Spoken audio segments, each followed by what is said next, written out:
Letters to Santa. Different families have different methods at Christmas of communicating their wishes to Santa. Many send letters, mailing them early and addressing them to the North Pole.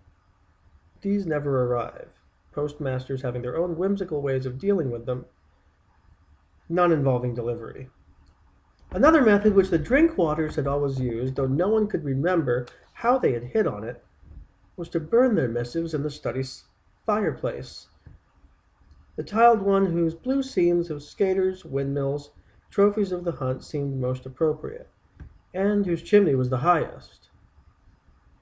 The smoke then, the children always insisted on running out to see, vanished into the north, or at least into the atmosphere for Santa to decipher.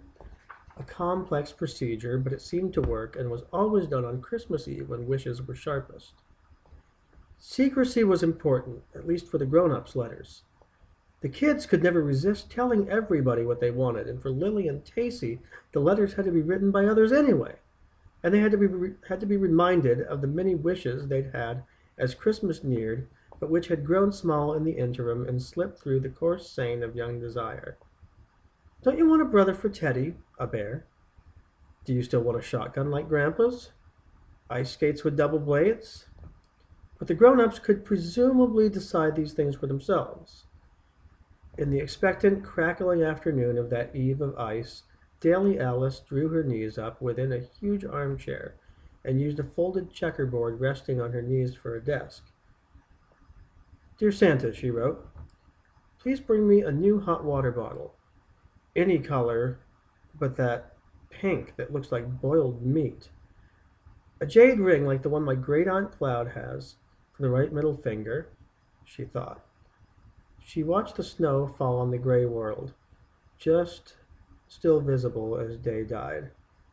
A quilted robe, she wrote, one that comes down to my feet. A pair of fuzzy slippers. I would like this baby to be easier than the other two to have.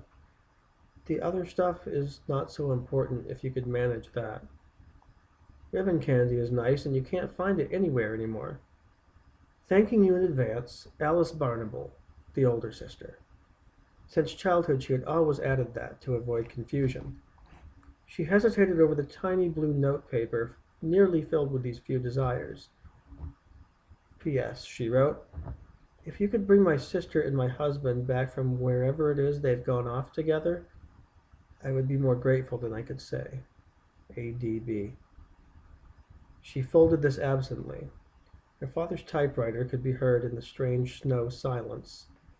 Cloud, cheek in hand, wrote with the stub of a pencil at the drum table, her eyes moist, perhaps with tears, though her eyes often seemed bedimmed lately. Old age only, probably.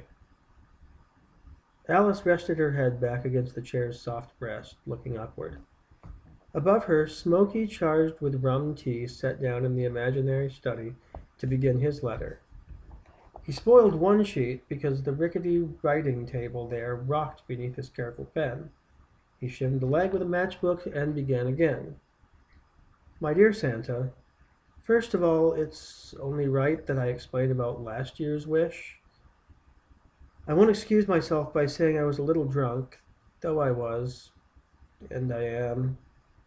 It's getting to be a Christmas habit, as everything about Christmas gets to be a habit. But you know all about that. Anyway, if I shocked you or strained your powers by such a request, I'm sorry. I meant only to be flip and let off a little steam. I know, I assume it's not in your power to give one person to another, but the fact is my wish was granted. Maybe only because I wanted it then more than anything. And what you want so much, you're just likely to get. So I don't know whether to thank you or not. I don't know whether you're responsible, and I don't know whether I'm grateful. He chewed the end of his pen for a moment, thinking of late last Christmas morning when he had gone into Sophie's room to wake her. So early, Tacy wouldn't wait. That blank nighttime still ruled the windows. He wondered if he should relate the story. He had never told anyone else, and the deep privacy of this about-to-be-cremated letter tempted him to confidences. But no.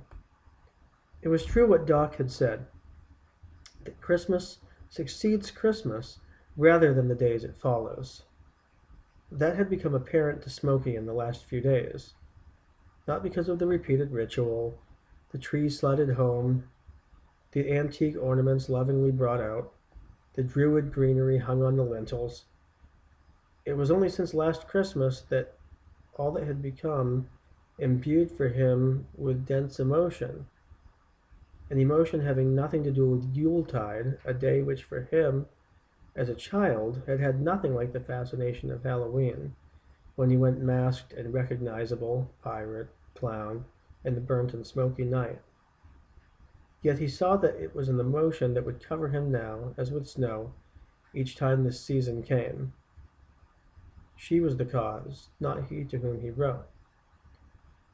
Anyway, he began again, my desires this year are a little clouded. I would like one of those instruments you use to sharpen the blades of an old-fashioned lawnmower. I would like the missing volume of Gibbon, Volume 2, which somebody's apparently taken out to use as a doorstep or something and lost. He thought of listing publisher and date, but a feeling of futility and silence came over him, drifting deep.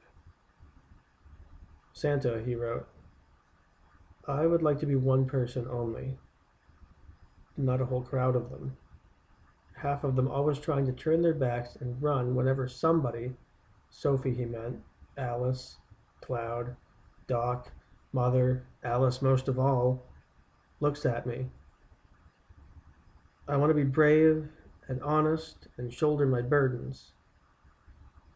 I don't want to leave myself out while a bunch of sly boots figments do my living for me. He stopped, seeing he was growing unintelligible. He hesitated over the complimentary close. He thought of using yours as ever, but thought that might sound ironic or sneering, and at last wrote only yours, etc., as his father always had, which then seemed ambiguous and cool. What the hell, anyway? And he signed it, Evan S. Barnable. Down in the study, they had gathered with eggnog and their letters. Doc had his folded like true correspondence, its backside pimpled with hard-struck punctuation. Mother's was torn from a brown bag like a shopping list. The fire took them all, though, rejecting only Lily's at first, who tried with a shriek to throw it in the fire's mouth. You can't really throw a piece of paper. She'd learned that as she grew in grace and wisdom. And Tacy insisted they go out to sea. Smokey took her by the hand and lifted Lily onto his shoulders, and they went out into the snowfall made spectral by the house's lights to watch the smoke go away, melting the falling snowflakes as it rose. When he received these communications, Santa drew the claws of his spectacles from behind his ears and pressed the sore place on the bridge of his nose with thumb and finger. What was it they expected him to do with these? A shotgun, a bear, snowshoes, some pretty things and some useful. Well, all right. But for the rest of it, he just didn't know what people were thinking anymore. But it was growing late. If they or anyone else were disappointed in him tomorrow, it wouldn't be the first time. He took his furred hat from its peg and drew on his gloves. He went out, already unaccountably weary through the journey, though the journey had not even begun, into the multicolored Arctic waste beneath a decillion stars, whose near brilliance seemed to chime, even as the harness of his reindeer chimed when they raised their shaggy heads at his approach, and as the eternal snow chimed too when he trod it with his booted feet.